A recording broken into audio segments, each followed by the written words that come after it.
Bom, essa aula de hoje vai ser uma aula sobre avaliação de desempenho de aplicações paralelas.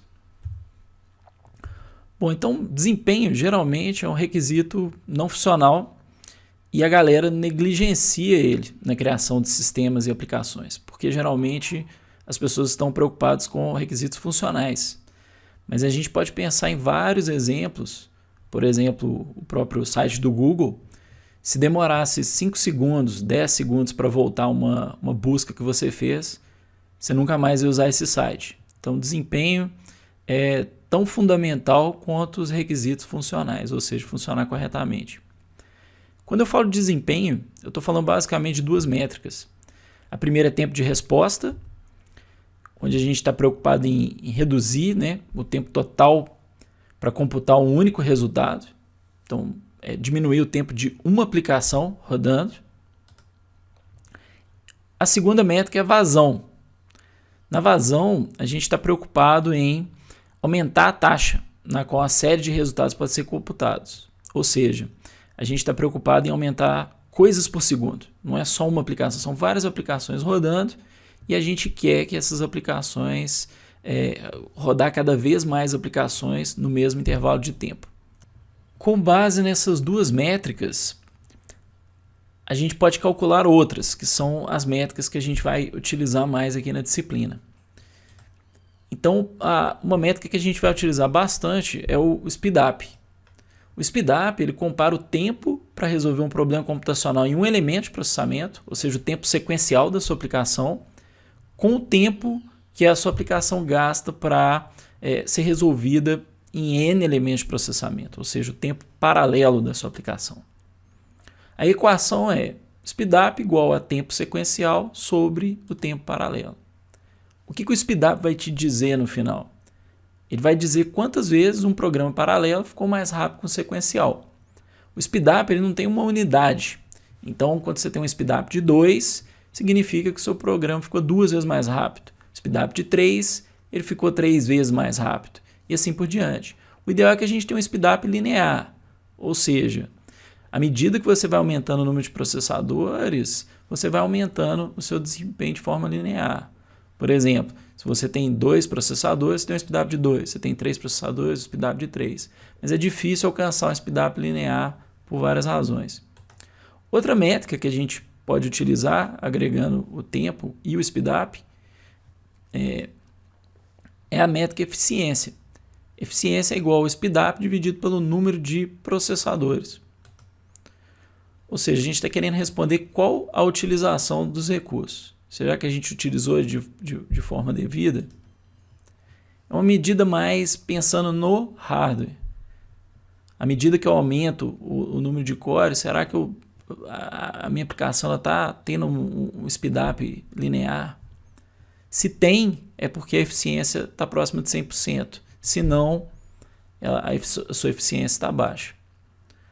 Um outro conceito que a gente vai falar muito é escalabilidade. A escalabilidade tenta responder a seguinte pergunta: o desempenho melhora à medida em que se aumenta o número de elementos de processamento? Então veja que ela está relacionada diretamente com a eficiência. Se você tem uma eficiência de 100%, quer dizer que a sua escalabilidade é muito boa. A gente também quer saber o seguinte: qual o número máximo de elementos de processamento necessários para atingir o maior speedup possível em aplicações? Então vamos pegar alguns exemplos aqui, essas aplicações aqui embaixo. Então vamos ver essa primeira aplicação. Se você notar, ela é toda sequencial. A tarefa B depende da A, C depende da B e a D depende da C. Ou seja, essa aplicação a gente só consegue executar uma tarefa de cada vez. Então não adianta que eu ter 1000 processadores. Eu só vou conseguir executar uma coisa de cada vez. Então meu speedup máximo aqui vai ser quanto? 1. Ou seja, essa aplicação não é escalável. A gente pegar o exemplo oposto, a gente tem esses 4 tarefas que são independentes. Então eu posso executar as 4 ao mesmo tempo.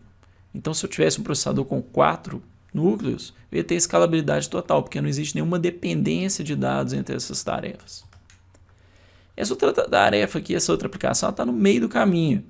Você tem o A, que só pode ser executado sozinho primeiro, Mas a partir do momento que ele termina, eu consigo executar o B e o C ao mesmo tempo. Então, se eu tivesse 2 cores, eu poderia executar os 2 ao mesmo tempo. Mas depois vem o D. Então, essa aplicação aqui ela é mais ou menos escalável. Essa aqui é um pouco mais escalável do que a anterior. Você tem o A, o B, o C e o D, notando que o A aqui ele gasta um tempo diferente de B, C e D. Mas se eu tivesse 3 cores, eu conseguiria executar num primeiro instante todos os cores ao mesmo tempo. Depois, no segundo instante, o A e o D. Então, quais são as limitações do paralelismo, as limitações de escalabilidade? O motivo que a gente tem nem sempre a computação é um gargalo de uma aplicação. Então, às vezes, o problema é memória, acesso à memória, acesso a disco. E você não consegue, mesmo que você consiga computar várias coisas ao mesmo tempo, a sua aplicação gasta a maioria do tempo esperando dados da memória. E a escalabilidade ela depende do caminho crítico da aplicação, ou seja, o span. É aquela parte que é sequencial mesmo, não tem como você paralelizar. Então, não adianta se 90% da minha aplicação ela é o caminho crítico dela, o máximo que eu vou conseguir melhorar meu desempenho é ali nos 10% restantes. Então vamos para um exemplo, só uma analogia. Pensa que você está preparando uma pizza. Você pode fazer a massa, fatiar queijo, cortar a cebola, assar a pizza, etc. Qual que é a tarefa mais longa dessa e qual poderia ser feita em paralelo? Então, tem coisas aqui que a gente consegue fazer em paralelo. Por exemplo, fatiar o queijo, cortar a cebola, fazer a massa. Você pode colocar mais de uma pessoa fazendo isso ao mesmo tempo. Mas na hora de assar a pizza, não tem muito jeito. Se ela gasta 8 minutos ali no forno, você vai ter que deixar ela 8 minutos. E se todas as outras atividades aqui gastam no máximo 1 minuto, talvez essa aplicação não valha a pena ser paralelizada. Então, existem alguns modelos para a gente poder calcular isso, calcular qual seria o speedup máximo. Será que a minha aplicação escala ou não? Uma das formas é a lei de Amdahl. Ela é uma fórmula para o cálculo do speedup máximo teórico de uma aplicação, considerando uma carga de trabalho fixa, certo? A parte paralela e sequencial são fixas, independente da entrada, e a gente vai ver que isso não é verdade sempre.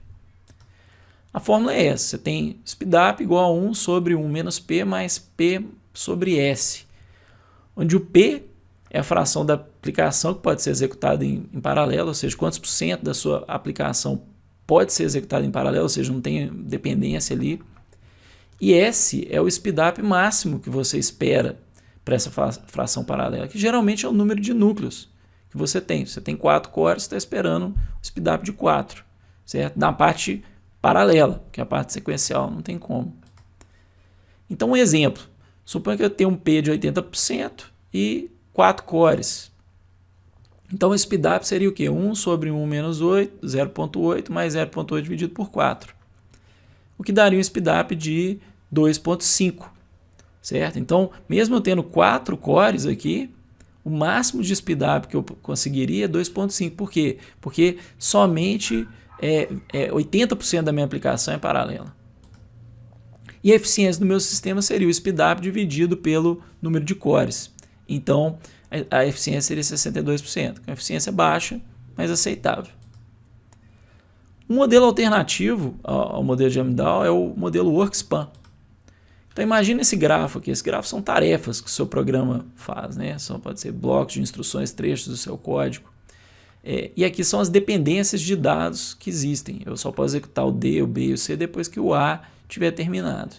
Então, suponha que cada nodo aqui ele gaste 1 segundo para ser executado.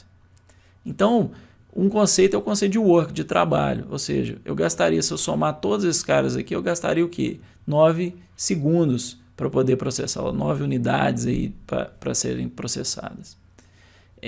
Então, é o conjunto total de trabalho. Se você executasse ele de forma sequencial, você gastaria, por exemplo, 9 segundos. Um outro conceito é o conceito do span. Span é o caminho crítico, ou seja, qual que é o maior conjunto, né, de tarefas que a gente tem que existe uma dependência sequencial entre uma e outra. Ou seja, seu programa nunca vai gastar menos, nesse caso aqui, do que 5, porque esse aqui é o caminho crítico da sua aplicação. Ou seja, Mesmo que eu execute o D, o C, o G, o F, todos em paralelo, no final das contas existe esse caminho que é sequencial e tem que ser respeitado. Esse caminho a gente chama de span. E o tamanho desse span aqui é 5. É o tamanho do caminho crítico. Então, no modelo WorkSpan, existem algumas formas aqui para a gente poder calcular. Então, para calcular o tempo paralelo, o seu tempo paralelo vai ser o quê? O máximo entre o span e o seu trabalho dividido pelo número de processadores que você tem.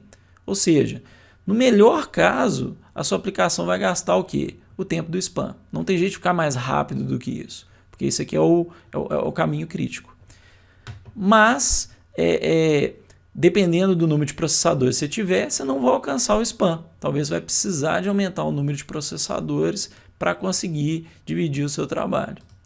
Então vamos para um exemplo. Se a gente tivesse o número de processadores igual a 3, por exemplo, a gente ia calcular o tempo paralelo, ia ser o máximo entre o span, que é 5, dividido pelo work, sobre 3, que é o número de processadores. Então ia ser 5 e 9 por 3 é 3. Então o maior dos dois é 5. Então nessa aplicação, se a gente colocasse 2 processadores, ia ser 9 sobre 2, ia dar 4,5, ia continuar sendo o span. Então o que acontece? Nesse caso aqui, se a gente tivesse mais de 2 processadores, já não resolveria. A gente já teria alcançado o tempo paralelo máximo, porque a gente está limitado aqui pelo span, desde que o work continuasse o mesmo, né? Que não é o caso. Já o speedup, ele é o quê? Ele é o work, que seria o seu tempo sequencial, ou seja, executei todos os trabalhos de forma sequencial, dividido pelo span, que é o melhor tempo paralelo que você tem. Então, o seu speedup máximo teórico aqui seria o quê? 1.8. Certo? Então, assim, você consegue avaliar o quanto a sua aplicação é paralela, o quanto ela vai escalar. Então, olhando aqui pelo speedup, a gente sabe que o máximo que a gente pode ter é 1.8. Então, talvez 2 processadores aqui já seriam suficientes, certo? Essa aplicação não escalar mais que isso, dado que o seu work ficasse fixo. Que é justamente a diferença entre a lei de Amdahl e o WorkSpan.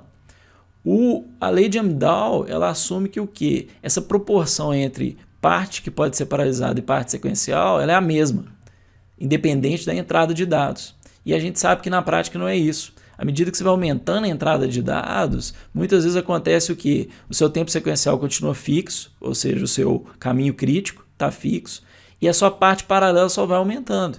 Então, você começou lá com uma entrada pequena, 80% do tempo você pode paralelizar. Mas à medida que você vai aumentando essa entrada, isso sobe para 90%, 95%, 99%. Então, acaba que o seu tempo sequencial, ou seja, aquele caminho crítico, fica desprezível.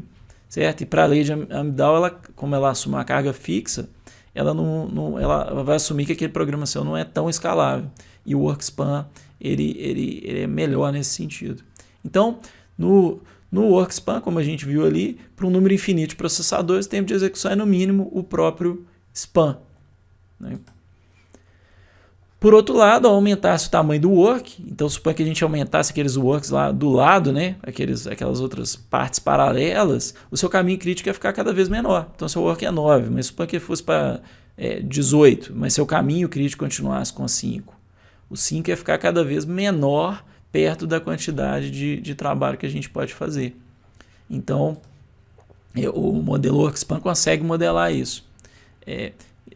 E a conclusão disso é o modelo WorkSpan escala com o aumento da quantidade de trabalho. Então ele é um modelo mais atual do que a lei de Amdahl, é mais utilizado hoje em dia.